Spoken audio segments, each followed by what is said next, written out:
Alright guys, a quick one. Here, I'll detail how to make photo stickers in WhatsApp iPhone.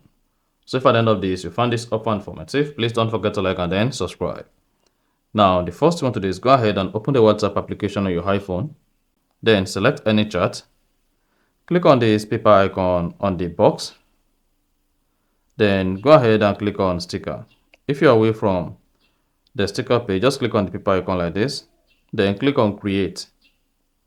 Then go ahead and select the photo you want to use to create sticker on your WhatsApp. Then you should see the photo like this. You should see the full photo and then the sticker. So if you click on the paper icon again at the top right, you should see all the stickers you've created. So go back and click on send.